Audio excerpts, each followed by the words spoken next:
NMMS full form is National Means Come Merit Scholarship Scheme. దేశం మొత్తంలో ప్రతిభగల విద్యార్థులకు అందించే ఉపకార వేతనము. ఈ NMMS scheme the ministry for human resource development government of India has launched centrally sponsored. ఈ స్కాలర్షిప్ని మానవ వనరుల అభివృద్ధి మంత్రిత్వ శాఖ వారు ఈ NMMS స్కాలర్షిప్ పథకాన్ని అందిస్తున్నారన్నమాట. ఇది మొత్తం టోటల్లీ సెంట్రల్ స్కీమ్. దీని యొక్క అర్థం ఏమిటంటే ఆర్థికంగా వెనుకబడిన ప్రతిభ గల విద్యార్థులను ఆదుకునేందుకు కేంద్ర ప్రభుత్వం national means come merit scholarship పథకాన్ని అమలు చేస్తుంది. ఆర్థికంగా అంటే ఎవరైతే విద్యార్థులు చదువుకోవడానికి కూడా చాలా ఇబ్బందిగా ఉంటారో అటువంటి విద్యార్థుల్లో ఉండే టాలెంట్ని బట్టి వాళ్ళకి ఉపకార వేతనాన్ని అందిస్తారు. Under the scheme an examination will be conducted and selected candidates will get the scholarship. ఈ స్కాలర్షిప్ పథకం కింద ఒక ఎగ్జామ్ అనేది నిర్వహిస్తారు. ఆ ఎగ్జామ్ నిర్వహించిన తర్వాత అందులో నియమితులైన సెలెక్ట్ అయిన విద్యార్థులకి స్కాలర్షిప్ అనేది అందజేస్తారన్నమాట. Every year 1 lakh students will be selected throughout India. ప్రతి సంవత్సరము మన భారతదేశం మొత్తం మీద 1,00,000 మంది విద్యార్థులకు స్కాలర్షిప్ను అందజేస్తుందన్నమాట. మన దేశం మొత్తం మీద ప్రతి సంవత్సరం 1,00,000 మంది విద్యార్థులకి ఈ ఉపకార వేతనాన్ని అందిస్తుంది. ఏ ప్రభుత్వము? Central government.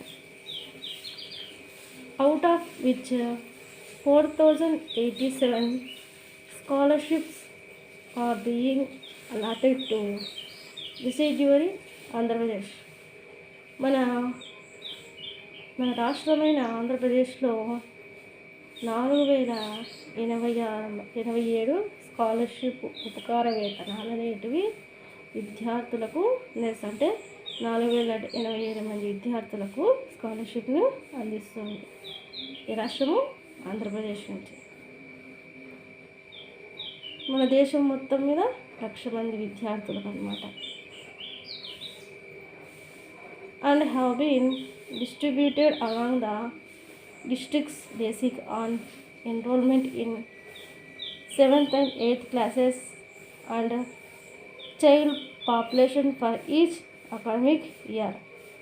కేవలము ఆంధ్రప్రదేశ్లో 4,087 మందికే కాకుండా ఏ సంవత్సరంకి ఆ సంవత్సరము విద్యార్థుల యొక్క 7వ తరగతి మరియు 8వ తరగతి చదివే విద్యార్థుల యొక్క పాపులేషన్ అంటే నమోదున వారి యొక్క సంఖ్యను బట్టి ఈ స్కాలర్షిప్ అనేది పెరుగుతుందన్నమాట.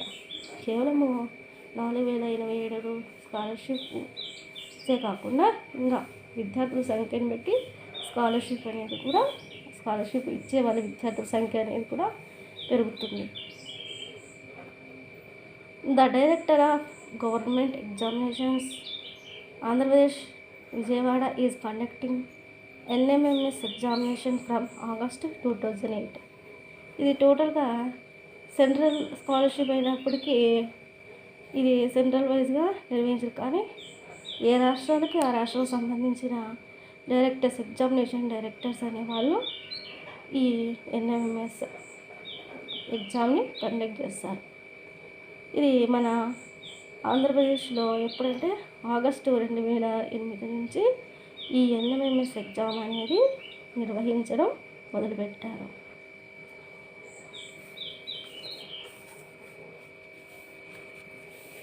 The examination is conducted every year in the month of November or December for the students.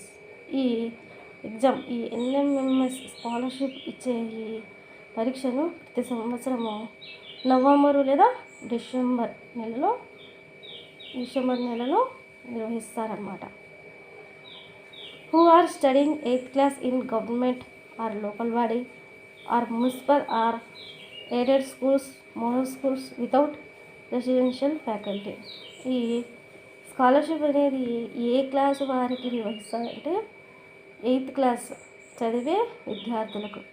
6th, 7th, 9th, 10th వాళ్ళకి కాకుండా ఎవరైతే అకాడమిక్ ఇయర్ ఏ సంవత్సరం అయితే 8th క్లాస్లో చదువుతారో ఆ 8th క్లాస్లో చదివే విద్యార్థులకు ఈ ఎగ్జామ్ అనేది కండక్ట్ చేస్తారు. ఏ స్కూల్లో చదివే పిల్లలకైతే గవర్నమెంట్ స్కూల్స్, లోకల్ అంటే ఆ ఏరియాలో ఉండే చిన్న స్కూళ్ళు, మున్సిపల్ స్కూళ్ళు, మోడల్ స్కూళ్ళు, అంటే రెసిడెన్షియల్ ఫ్యాకల్టీ రెసిడెన్షియల్ స్కూల్ కాకుండా రెసిడెన్షియల్ నవోదయ స్కూల్స్ కాకుండా ఉంటాయి కదా, అటువంటి స్కూళ్ళకు వారు ఆ స్కూల్లో చదివే విద్యార్థులు ఈ ఎన్ఎంఎంఎస్ ఎగ్జామ్ రాసేకి క్వాలిఫై అన్నమాట.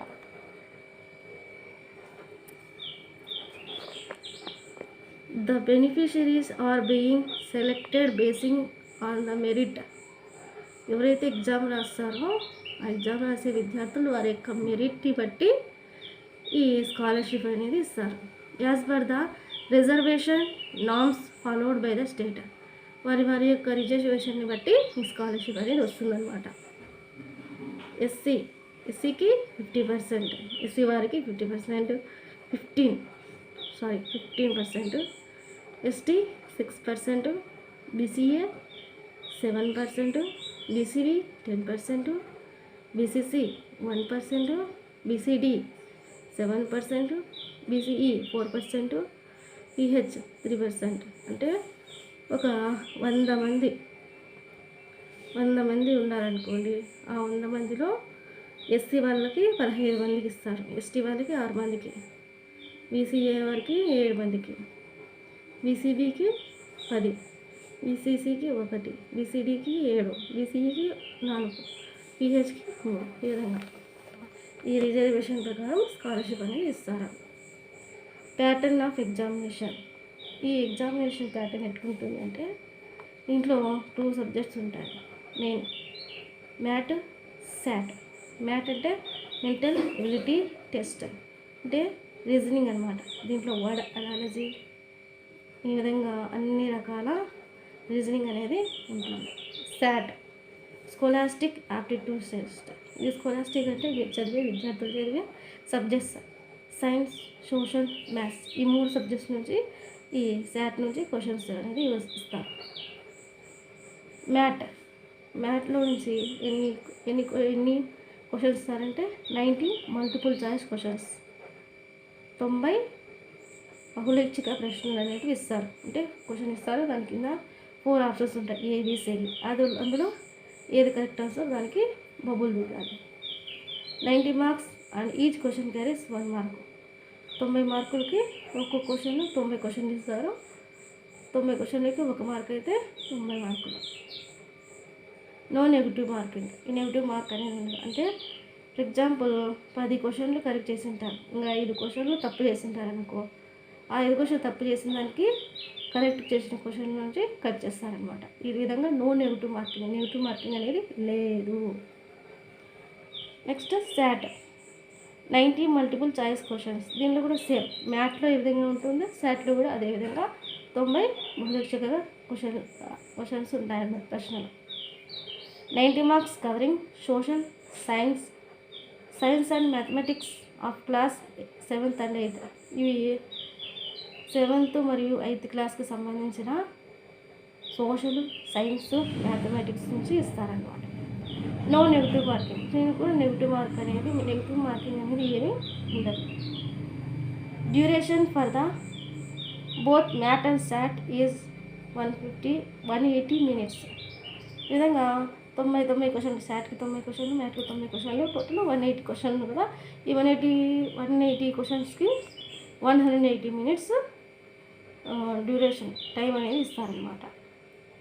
ఈ విధంగా శాట్లో సైన్స్, సోషల్ ఉన్నారు కాబట్టి దాంట్లో ఎన్ని మార్క్స్ ఉన్నాయంటే ఫిజిక్స్కి 12 మార్క్స్, కెమిస్ట్రీకి 11 మార్క్స్, బయాలజీకి 12 మార్క్స్, మ్యాథమెటిక్స్కి 20 marks, history 10 marks, geography 10 marks, political science 10 marks, economics 5 marks. ఈ విధంగా ఇవి మూడు కలిపి ఫిజిక్స్, కెమిస్ట్రీ, బయాలజీ ఈ మూడు కలిపి సైన్స్ సబ్జెక్ట్లో.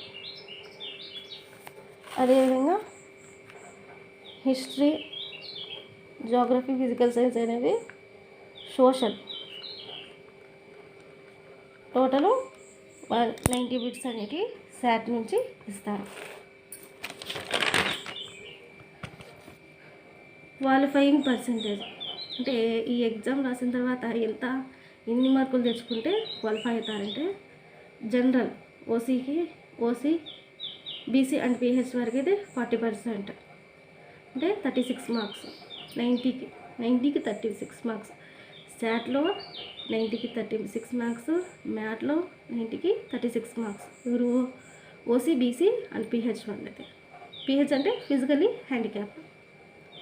మరి ఎస్సీ ఎస్టీ వరకైతే 32%, 29 మార్క్స్ అనేవి తెచ్చుకోవాలి. మ్యాట్లో 29 మార్క్స్, శాట్లో 29 మార్క్స్ అనేది తెచ్చుకోవాలి. The student must qualify both the test, mental ability test and scholastic aptitude test with at least 40% marks in average taken together for these two test. అంటే ఒక అబ్బాయి మ్యాట్లో 60 మార్క్స్ తెచ్చుకొని, ఒక ఓసీ క్యాండిడేట్ అబ్బాయి మ్యాట్లో 60 మార్క్స్ తెచ్చుకుంటాడు, 90కి 60 తెచ్చుకుంటాడు. అదేవిధంగా శాట్లో 35 మార్క్స్ తెచ్చుకుంటాడు. అప్పుడు అబ్బాయి క్వాలిఫై అయినట్లా? క్వాలిఫై కాదనమాట. ఈ మ్యాట్లో 36 కంటే ఎక్కువ మార్కులు తెచ్చుకున్నా శాట్లో 36 మార్క్స్ రాలేదు, కేవలం 35 మార్క్స్ వచ్చినాయి. కాబట్టి అబ్బాయి ఈ స్కాలర్షిప్ పొందడానికి అనర్హుడు, అంటే అర్హత లేదు అనమాట.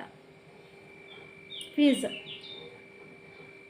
The government vide GO RT number 7/13 dated 25/9/2018 permitted the director of government examination to collect 100 rupees for OCBC and 50 rupees from SC/ST towards examination fees. అంటే ఈ ఎగ్జామ్ ఎన్ఎంఎస్ ఎగ్జామ్ రాయడానికి విద్యార్థుల నుంచి ఓసీబీసీ వారికి అయితే 100 రూపాయలు, SC/ST వాళ్ళకి అయితే 50 రూపాయలు ఫీజు అనేది కలెక్ట్ చేస్తారనమాట. Parental income. ముఖ్యంగా ఈ ఎన్ఎంఎస్ ఎగ్జామ్ రాయడానికి ముఖ్యంగా ఏమి ఉండాలంటే పేరెంట్ ఇన్కమ్. వాళ్ళ విద్యార్థులకు తండ్రి లేదా తన యొక్క ఇన్కమ్ అనేది ఉండాలన్నమాట. సంవత్సర ఆదాయం ఎంత ఉండాలి అంటే, the candidates parental income should be below 3,50,000 per annum for all the sources. అంటే ఎవరైతే స్కాలర్షిప్ ఎగ్జామ్ అనేది రాస్తారో వారి తల్లి లేదా తండ్రి యొక్క వార్షిక ఆదాయం, సంవత్సర ఆదాయం 3,50,000, అంటే నెలకి 30,000 కంటే ఎక్కువ ఉండకూడదు అనమాట. నెలకి 30,000 కంటే ఎక్కువ సంవత్సర ఆదాయం ఉండకూడదు. అటువంటి 30,000 కంటే ఎక్కువ ఉంటే వారు ఈ ఎగ్జామ్ రాయడానికి అర్హత లేదు.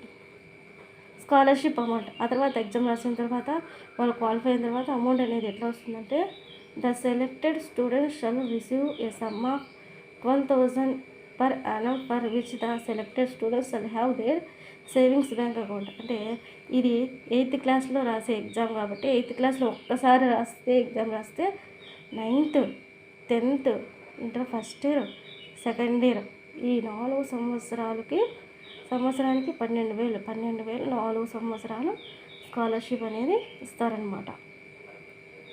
The authority will provide the scholarship to the students for 4 years from class 9 to 12th, total 48,000 rupees. ఈ విధంగా చెప్పినట్లే 8th క్లాస్లో ఒకసారి ఎగ్జామ్ రాసి క్వాలిఫై అయితే ఎవరైతే సెలెక్ట్ అయింటారో వారికి 9th, 10th, inter first year, second year ఈ 4 సంవత్సరాలు స్కాలర్షిప్ అమౌంట్ అనేది వస్తుంది.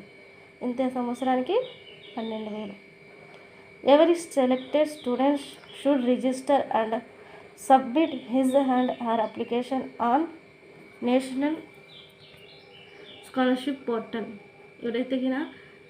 ఎవరైతే ఈ స్కాలర్షిప్కి అర్హత పొందింటారో వారు నేషనల్ స్కాలర్షిప్ పోర్టల్ అంటే www.scholarship.government.in నుండి ఈ స్కాలర్షిప్ అనేది అప్లై చేయాలన్నమాట.